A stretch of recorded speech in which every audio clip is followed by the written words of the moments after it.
Hello YouTube friends, Dr. Teresa Yilrich here with part 5 of my 12-part series of large seahorses versus dwarf seahorses. If you're interested, I have linked the previous parts below this video in case you wanted to check those out.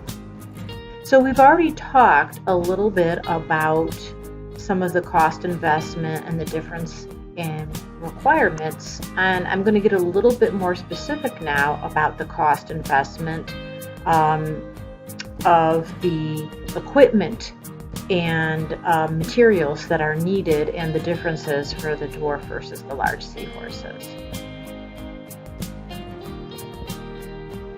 So when we're talking about the larger seahorses, we know that obviously we need larger tanks and accompanying equipment. So of course, the larger the aquarium we get, the more expensive that's going to be.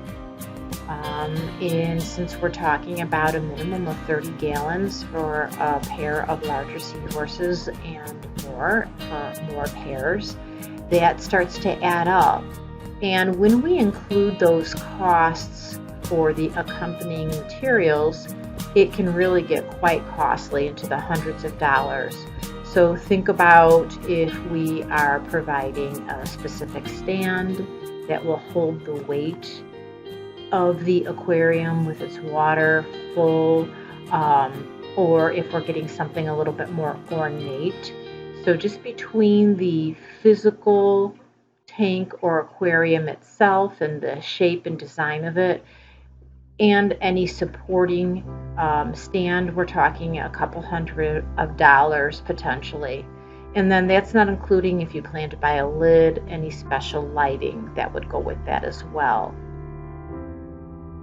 Now, one of the things that is better with keeping the large seahorses, because you can only keep one pair in 30 gallons and only a couple of pairs and a little more than that, you aren't investing in as many seahorses as you would need to for dwarf seahorses. And we've talked a little bit about that before. You actually want to keep your stocking density low. But as I mentioned in a previous section, a previous video, that large seahorses are costly. They cost a lot more than the dwarf seahorses. And like I mentioned in the previous video, it can run into tens of dollars to into the hundreds of dollars. So it is kind of good that you really shouldn't have more than a pair in 30 gallons or more than a few pairs in a larger size aquarium than that. Now, I have also mentioned that we have to perform regular water changes on our seahorse aquarium, just to make sure that the seahorses are staying healthy. With larger seahorses, you're going to have to perform water changes at least weekly to make sure that the parameters stay in check and remain healthy for the range that seahorses require. So with those water changes, you would be recommended to use reverse osmosis water. And so with larger aquariums, you're changing out larger amounts of water than you would with a smaller tank with seahorses. You will need synthetic salt also, and I'm talking about cases where you don't have access to clean, safe water coming directly from the ocean. I'm talking about more inland people who need to prepare their own salt water with synthetic salt. So when you add up the cost of reverse osmosis water and then your synthetic sea salt to perform your minimum of a weekly water change, not including any top off of fresh water that might be needed in any warmer months if you live in a climate that is warmer, you're probably talking, depending on your source and where you live, at least tens of dollars per month, and that's an ongoing cost. So like the larger tank requirements and all the equipment, that's an upfront investment. The Seahorse purchases are upfront, but the reverse osmosis water and the synthetic salt, those are ongoing costs that you will have to make sure that you can afford consistently every month. One other thing that makes dwarf seahorses, large seahorses, a very large investment from the get-go is that in addition to a larger aquarium, you need to run a high volume filter of some sort. So that might be a canister filter or a high quality one that's overrated for the size of your tank. And when I say overrated, I mean, for example, if you have a 30-gallon aquarium, then you want to have a canister filter that is specified for aquariums that are over 30 gallons. So you are basically filtering at a much higher rate, at a much higher need, because seahorses have such a high output of waste, and the fact that they have food that may linger in the aquarium, you want to make sure that your water is kept as clean as possible, not just from the physical detritus that's left over, but going through that biological filtration in an amount that can support the size aquarium that you have that might be loaded with seahorses.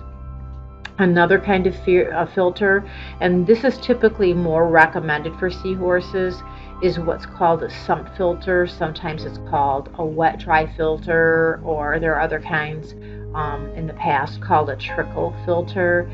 Those are a lot more expensive. You could probably get a decent sized canister filter for a little over $100, or at least under $200. When you get into those sump filters, you're easily talking into the $400 or $500 or more. They do a really nice job of providing lots and lots of biological filtration for a seahorse tank, even for a smaller seahorse tank, but they're a very costly investment up front. Also, a protein skimmer is an absolute must for a large seahorse aquarium.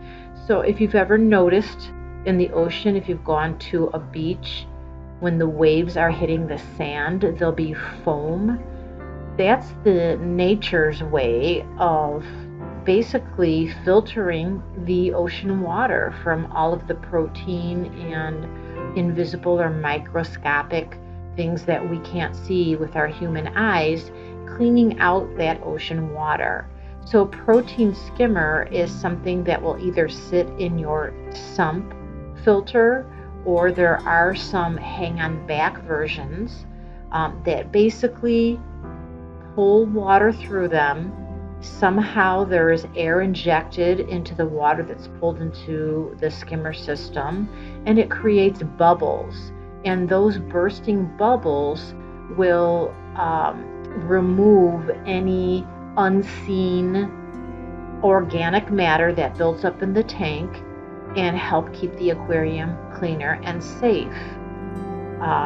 You really have to make sure you invest in a good one, because the ones that are often available in a local aquarium or fish store, unless they specialize in saltwater fish, aren't going to have the high quality protein skimmer that's going to be sufficient for a larger seahorse tank. Again, that is a huge upfront investment, easily a couple of $100 for a good protein skimmer to do what you want to do and make sure that a seahorse aquarium is safe. Now, comparing with the dwarf seahorses, again, the tank requirement is much smaller. You can get away with as little as 2 gallons, but probably should not have more than 10 gallons. Most places, most areas that I'm familiar with in the United States often sell 10-gallon aquariums at a very reasonable price. And those are the ones, the traditional rectangular sized ones I'm talking about, not special shapes. So if you're not investing in a unique system and you just want a simple aquarium, the cost is pretty inexpensive. So you could probably get a smaller tank for probably, depending if it's on sale, around $10, probably not more than $25. Where the cost will add up a little bit is if you need to buy any special accompanying equipment. For example, if you're investing in a lid, any special lighting to use with the aquarium. But again, those costs are minimal compared to a larger seahorse tank. So a total investment might cost as much as $30 to $50, which is definitely a lot less expense than the initial investment for the larger seahorses. Where dwarf seahorses get to be comparable with those larger seahorses is the stocking density. So even though dwarf seahorses per individual are less expensive than the large seahorses, it's recommended to keep dwarf seahorses in groups. They're just very social. They're also very prolific, and they just do better. They have a higher success rate, a higher longevity, are more likely to reproduce when they are kept in groups. And so, like I said, even though an individual is maybe a third to 1/10 of the cost of a large seahorse, depending on what kind you purchase and from where you purchase them from, you would want to start with a minimum of 6. And the larger the aquarium, going all the way up to 10 gallons, the more dwarfs you would want to buy. And then that could actually put you in a cost comparable to the cost of investing in large seahorses to begin with. One big difference for me in keeping dwarf seahorses compared to large seahorses is that the number of water changes is greatly increased. So whereas you could get away with a weekly water change for larger seahorses, you have to do a minimum of daily water changes for the dwarf seahorses. Now, that may not sound like such a big deal, but it does add up. This is important to do because you aren't going to be investing in the same level of filtration that you would with a larger seahorse tank, and the best way to keep that water quality at a level that's safe for the seahorses is to perform those water changes. I'm going to give you an example. When I had the dwarfs, between the water changes, and then I was also, of course, using water, synthetic salt, for hatching brine shrimp, which is the food that the dwarf seahorses eat in captivity. I was going through a bucket, a full, tall 5-gallon bucket of synthetic salt a month. That is a lot of salt, and that is not even speaking to the cost of the reverse osmosis water. Just to give you a comparison, I have kept marine fish in a 300-gallon tank. In particular, cowfish was what I kept, and that's where my username Cowfish Pro comes from. I didn't go through a bucket of salt in a whole year with the cowfish. So that is really, really excessive use of synthetic salt, and that is going to add up between the reverse osmosis water and the synthetic salt. That would be easily over $100 a month. So you can see there's an area where it is actually more expensive to keep dwarf seahorses than it is to keep the larger seahorses. And then finally, thinking more specifically about the kind of filtration that you can have for a dwarf seahorse tank, the cost investment is much, much less for a dwarf seahorse than it is for a large seahorse. If it's a super tiny tank like 2 gallons, you might be able to get away with a sponge filter or some sort of air-driven filter. And those are usually under $10 depending on where you get them from. If you have a larger aquarium, say 5 to 10 gallons, you would probably want to invest in a hang on the back filter. Those are the kind that just literally hang on the back of the aquarium and then have some sort of filtration media inside of it.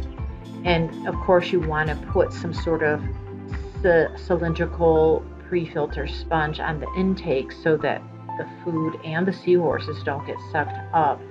But they're pretty inexpensive depending on where you get them from, and if you get them on sale, you can get them as cheap as $15 and then a sponge for a few dollars.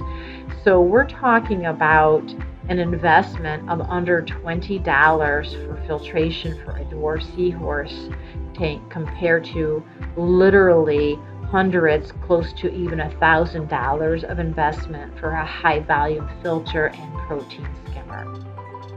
So those are the main differences for the cost investment when we're looking specifically at some of the requirements between the large seahorses and the dwarf seahorses. Hopefully these videos are helping you make decisions if you are seriously considering acquiring seahorses. I really appreciate you joining me and following along with the series. I hope you'll join me in the next installment, part 6. Please hit the like button if you're finding these videos helpful. And if you want to make sure that you're informed when part 6 is released, don't forget to subscribe to Cowfish Pro. Thank you so much, and I hope to see you next time.